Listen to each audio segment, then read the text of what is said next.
Hola a todos, ¿cómo estáis? Para quien no me conozca, yo soy Dede, una apasionada de las plantas y la botánica, y hoy vamos a hablar sobre las 5 plantas que más se nos mueren en interior. He hecho esta selección basándome en mi experiencia y en vuestros comentarios de auxilio que me habéis puesto en redes sociales. De forma que la idea del vídeo es ir repasando una a una de estas plantas y entender por qué se nos mueren dentro de casa y qué podemos hacer para salvarlas. Y antes de iniciar el vídeo, que vamos a ir ya de ya, ¿veis esta habitación iluminada que está ahí? Es por las luces de cultivo. Ese es mi estudio, donde tengo todas mis plantas. Pues bien, como ha llegado el frío a Madrid y esta noche ya hemos rondado los bajo cero, me he asustado, he metido la mayor parte de mis plantas que tengo en la terraza dentro y literalmente no quepo en el estudio. Es que no puedo trabajar, no puedo grabar ahí, es imposible porque está hasta arriba y por eso tengo que venirme aquí donde tengo más espacio. Yo os contaré, os tengo que poner al día en otro vídeo porque no sé qué hacer con tantas plantas, me tenéis que ayudar a ver cómo lo solucionamos y pues bueno, será temática otro vídeo, no me voy a enrollar, pero era para que lo supieseis que estoy aquí porque no entro en mi estudio. Y dicho esto, vamos allá con las top 5 plantas que más se nos mueren en interiores. Y en el top 1, encabezando la lista, tenemos a los ficus. Aunque son plantas que pueden sobrevivir en interior y el ejemplo son los míos, yo tengo dos y que seguro que los conocéis que llevan como 6 años conmigo y los he tenido en perfectas condiciones dentro de casa, aunque ahora lo voy a matizar. A pesar de esto, y aunque sobrevivan bien en interiores, lo cierto es que son árboles de exterior. En sus hábitats naturales, que son las selvas de Asia y de África, crecen de forma descomunal, bajo un sol intenso, pero que está filtrado por las copas de otros árboles. Recuerdo que cuando fui a Alicante, que tuve una boda allí el año pasado, vi unos ficus inmensos que estaban plantados en un parque y me dejaron con la boca abierta por la magnitud, la frondosidad y lo espectaculares que estaban en exterior, eran increíbles. Pero, ¿cuál es el problema principal que tenemos al cultivar un ficus dentro de casa? Pues sin duda alguna, y como ya os he adelantado, es la luz. Dentro de casa nunca vamos a poder igualar la intensidad luminosa que tenemos en el exterior. Es que ni con luces de cultivo. Y esto hace pues que al final estos ficus puedan sobrevivir como los míos, que estaban en perfecto estado, pero con un crecimiento mínimo. Durante 6 años que llevan ya conmigo, durante 6 años que he tenido estos ficus, yo lo que observaba es que me sacaban solo 2 hojas en primavera. Ese era el crecimiento que tenían al año. 2 hojas en primavera y con suerte, si no a veces era una.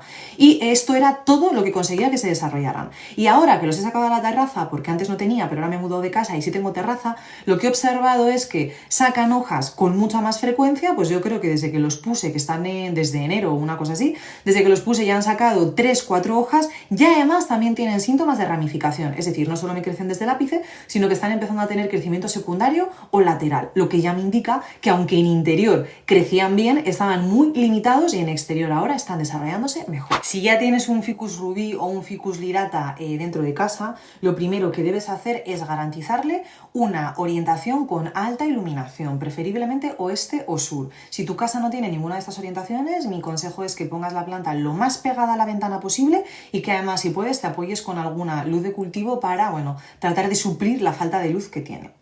Lo ideal sería colocarlas en el exterior. Si tienes una terraza o un balcón, eso sería lo más idóneo para ellas, para que consigan tener toda la iluminación que necesitan. Sin embargo, como todo en esta vida, hay una cara B, y la cara B es que no soportan las heladas ni el frío excesivo. Por tanto, ahora que llegan condiciones de frío y temperaturas bajo cero, tendríamos que protegerles durante la noche con una manta eléctrica o con un plástico para que no se hielen. Y otro de los motivos más habituales de muerte para los ficus es el exceso de riego. Son árboles que necesitan poco agua y encima en interior, donde reciben menos luz de la que les gustaría o necesitan, pues hay que controlar todavía más el riego. ¿El motivo? Pues porque menos luz significa que hacen la fotosíntesis de forma más lenta, lo que significa que tienen menor transpiración y por ende necesitan menos agua. Esta diría que es la combinación fatal y que suele terminar con la mayoría de los ficus cuando los cultivamos dentro de casa. Poca luz con mucho agua o con un riego moderado tirando alto. Eso es criminal para ellos porque al final lo que terminan es por pudrir sus raíces. Y la verdad es que yo lo admito y por eso los tengo, a mí me parecen plantas preciosas. Concretamente el ficus lirata sueño con tener uno enorme y bien alto en una esquina en el salón de mi casa porque quedan imponentes y espectaculares. Pero mi consejo es que si no tenéis ubicaciones privilegiadas de oeste o sur, Yo os recomendaría mejor que las cultivéis en exterior y que las protejáis pues con mantas térmicas o con plásticos para que no sufran. Yo he sido durante muchísimos años de querer tener todas mis plantas dentro de casa siempre, pues porque me gusta verlas y al final las quiero tener bonitas dentro y no fuera. Pero luego con el paso del tiempo, lo digo por si estás valorando comprar un ficus, entiendes que es mejor que la planta esté bien a que esté en un lugar que para ti sea adecuado. Es por eso que si quieres hacerte sobre todo ya con ficus grandes, e incluyo por aquí, por ejemplo, aquí también a los olivos, aunque estemos hablando de ficus, porque al final hay muchos árboles que se ha puesto de moda cultivar dentro de casa o mandaninos y dentro de casa no van a funcionar, por lo que decimos, necesitan mucha iluminación y la diferencia de luz del exterior a dentro de casa es abismal. Así que, a no ser que tengas ubicaciones privilegiadas y unas buenas luces de cultivo y mucha paciencia y ojo para saber cuidarlo bien, mi consejo es que lo cultives en exterior y que tengas mucho cuidado con las heladas para no perderlos. Y vamos con el top 2, donde he metido a los bonsáis. Es un caso bastante similar al que hemos visto con los ficus. Con los bonsáis ha producido un gran malentendido y es que a veces los tratamos como si fuesen plantas de interior y en la mayoría de los casos ni son de interior ni son plantas. Los bonsáis básicamente son árboles y bonsái ni siquiera es un tipo de árbol, que esto a veces me lo preguntáis muchos de ¿qué tipo de árbol son los bonsáis? No es un tipo de árbol, mucha gente piensa esto pero no es así. El bonsái es una técnica de cultivo y se seleccionan árboles principalmente de hoja pequeña para reproducirlos en miniatura y eso es la técnica de bonsái. Entonces, ¿qué pasa? Pues que muchas veces vemos en viveros pequeños bonsáis de higuera, de manzano, de arce, de granado, que son ideales, vienen en sus macetitas preciosas y los colocamos dentro de casa como si fuesen una planta de interior más. Y al poco lo que ocurre es que pues terminan por perder todas sus hojas y se acaban muriendo. Esto nos pasa porque principalmente la mayoría de los bonsáis, por no decir casi todos, porque puede haber alguno que no sea árbol y lo hayan trabajado como bonsái, igual alguna planta suculenta, pero básicamente la mayoría de los bonsáis necesitan estar en exterior porque son árboles y necesitan una alta iluminación y además las diferencias térmicas para poder desarrollarse correctamente. Por eso, siempre que compres un bonsái, mi consejo es que leas con mucha atención qué clase de bonsái es, mejor dicho, qué especie, si es un manzano, si es un arce, si es un ficus microcarpa, para que así puedas buscar en internet cuáles son sus cuidados y puedas encontrar su ubicación correcta. Si tienes que tenerlo en exterior durante primavera y verano y resguardarlo en otoño e invierno, si tiene que estar en exterior todo el año, de forma, oye, pues que así puedas tenerlos bien. De hecho, si no tienes terraza, incluso en el alféizar de tu ventana, si pones alguna barandilla, los puedes apoyar ahí y pueden sobrevivir perfectamente. Pero la clave y lo más importante si queréis comprar un bonsái es que no os dejéis llevar de inmediato por su apariencia, porque son pues muy bonitos y están muy trabajados precisamente para dar ese aspecto de árbol en miniatura y que sea o que nos resulte tan tierno, pero claro, luego el cuidado del bonsái es complejo, por lo que os digo.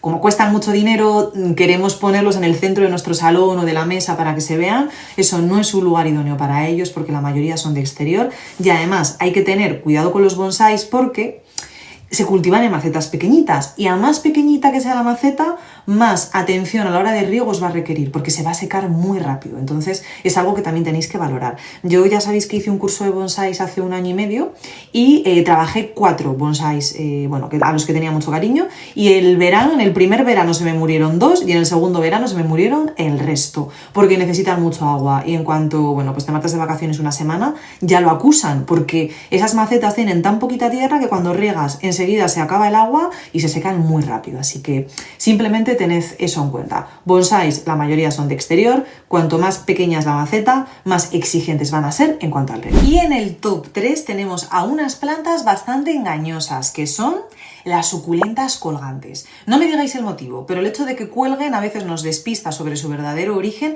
y pensamos que son plantas de interior normales y corrientes. Y me estoy refiriendo concretamente a 2 tipos de plantas que son, a 2 plantas concretas que son el Senecio rowleyanus y la Ceropegia budi.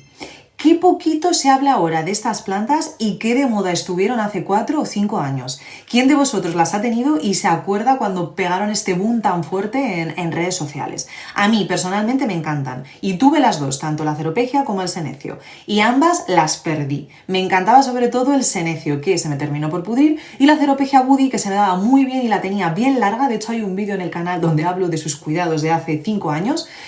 Se me terminó muriendo porque se la comió literalmente una plaga de pulgón. ¿Y cuál es el problema que tenemos con ellas cuando las cultivamos dentro de casa? Pues que ambas provienen de regiones semiáridas de África, donde tienen suelos muy bien drenados y están en continua exposición al sol directo. Y claro, al tenerlas dentro de casa, pues les generamos dos problemas principalmente que estoy segura de que vais a saber adivinar. El primero es la falta de luz. Pensad que por mucho que tengas grandes ventanales, la intensidad lumínica es muy inferior a la que tienes en el exterior. Es decir, tu rincón más iluminado dentro de casa va a tener siempre menos intensidad que el rincón de mayor sombra que encuentres en el patio o en la terraza de tu casa. De hecho, en el próximo vídeo que suba voy a hablar precisamente sobre esto y lo vamos a medir con una app móvil. Vamos a medir la intensidad de la luz tanto en interior o en exterior y creo que muchos de los resultados os van a sorprender. Y volviendo al tema que nos atañe hoy, ¿por qué se nos suelen morir este tipo de plantas como el senecio y la ceropegia en interior? Pues por el mismo combo terrorífico que afecta a los bonsáis, que es la falta de luz más un exceso de riego, que también pasa, por cierto, con los ficus. Y diréis, pues es que siempre son los mismos motivos, pero sí, es cierto, y es que van muy relacionados. Cuando una planta tiene poca luz, es muy fácil pasarnos con el riego, porque a menos luz tiene menos necesidad de agua. Y si encharcas una planta que tiene poca luz, pues la pudrición la tienes casi garantizada.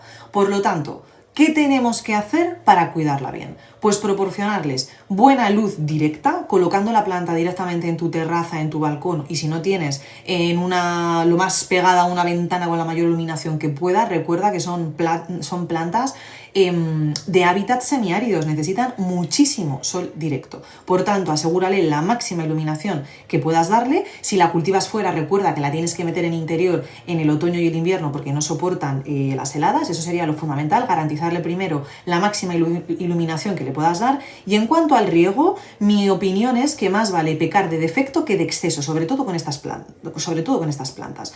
Así que no se te ocurra regarles nunca cuando tengas el suelo mojado y revisa siempre que el suelo esté seco antes de regar.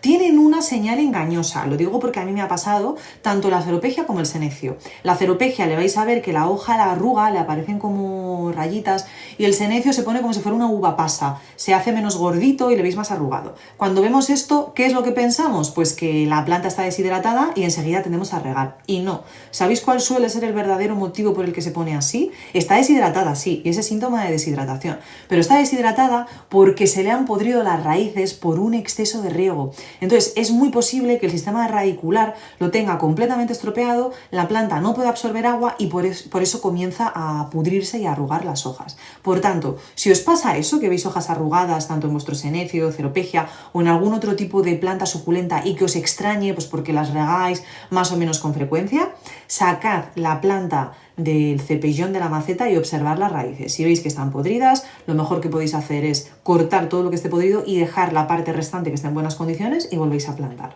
Si ya no hay parte de raíz que esté en buenas condiciones, lo que podéis hacer es esquejar directamente y multiplicar vuestra planta. Pero en ningún caso, si es una planta que necesita poco agua, que tampoco tiene mucha luz y que la regáis con relativa frecuencia y veis que tiene hojas arrugadas, en ningún caso penséis que es falta de agua porque es una señal engañosa. Y en el top 4 tenemos a una que sobre todo he sacado por vuestros comentarios. Sois muchos los que no coincidís que se os dé bien en casa y estoy hablando del crotón. Es otra típica que cuando la compramos suele tener mal final en nuestras casas. Normalmente se eligen los crotones porque tienen unas hojas súper coloridas, alegres, y lo que nos suele pasar es que los llevamos a casa y de repente empiezan a sacar hojas verdes sin color y en algunos casos hasta comienzan a amarillear y perder todas las hojas de la base. ¿A quién le suena esto que estoy contando? Pues bien, el problema lo detectamos rápidamente cuando pensamos, como siempre, en el origen, en el hábitat natural de esta planta.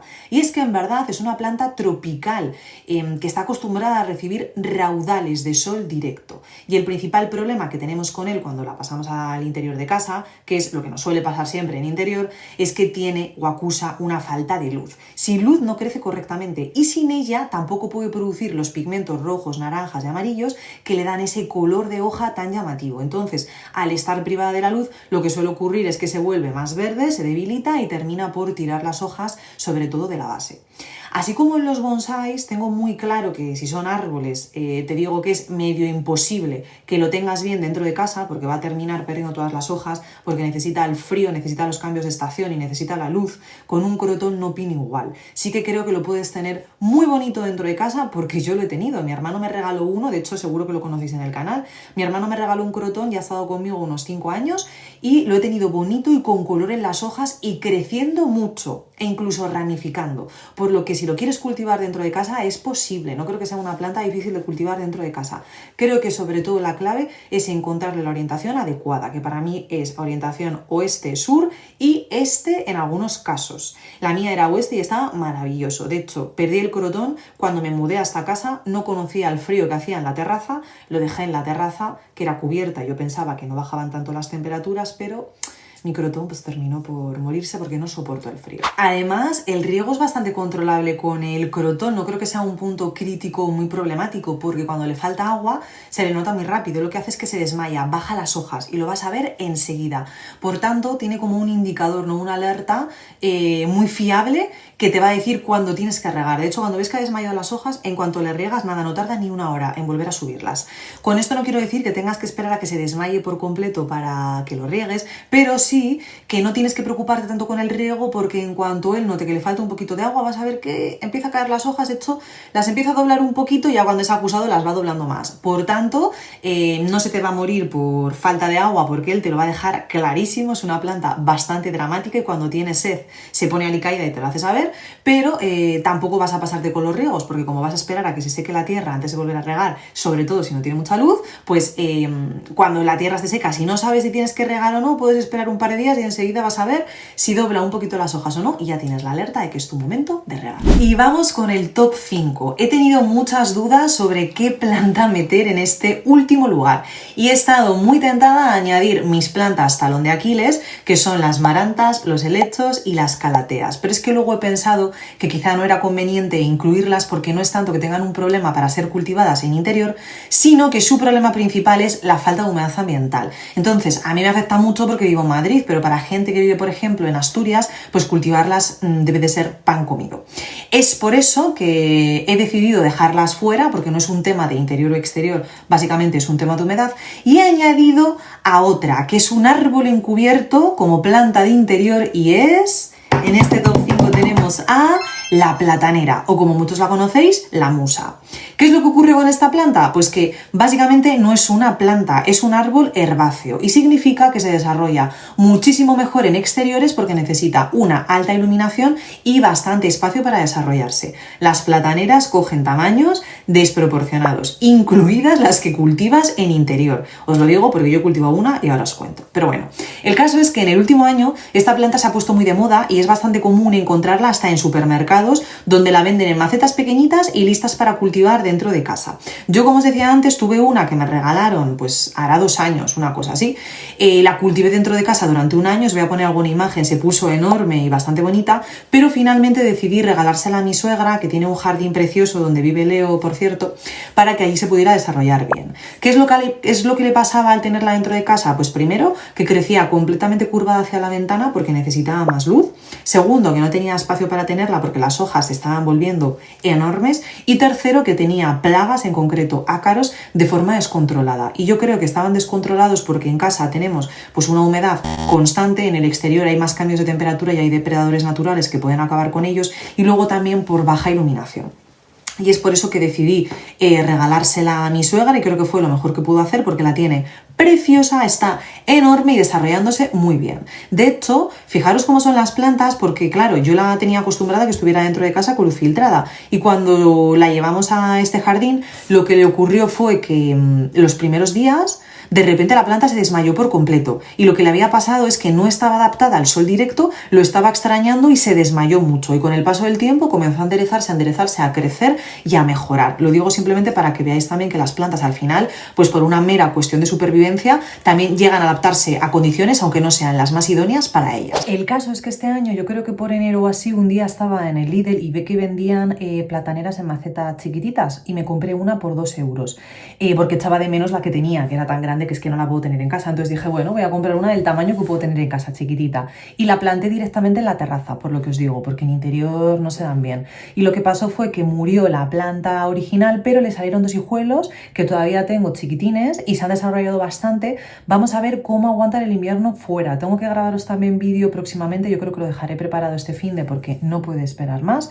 El poner la manta térmica, porque hace mucho frío ya y tengo miedo de que algunas de mis plantas, muchas de ellas semitropicales, vayan a sufrir con las heladas. Así que eso ya os lo enseñaré y os contaré, oye, pues cómo van sobreviviendo las plataneras en el exterior. Y hasta aquí el vídeo de hoy. Esta es mi selección de 5 plantas que se nos pueden torcer a la hora de cultivarlas en interior y los motivos por los que se nos mueren, que como veis básicamente están relacionados con la falta de luz, con el clima, que a veces necesitan tener clima frío, como el caso de los bonsáis para desarrollarse, y con el riego excesivo, que va muy ligado a la falta de luz. Una planta con poca luz y con mucho riego es pudrición prácticamente garantizada. Dime en comentarios si estas plantas las has tenido, si están vivas o si no, y por supuesto compárteme tu lista de plantas que no se te dan en interior junto con sus motivos, para que así, si alguien está pensando en comprarlas, pues oye, pueda leer los comentarios y pensárselo 2 veces antes de adquirir una. Y nada, muchísimas gracias por ver el vídeo de hoy, espero que os sirva de ayuda y sobre todo que os oriente a la hora de elegir pues, vuestras plantitas. Os mando un besazo enorme y nos vemos en el próximo vídeo. ¡Mua!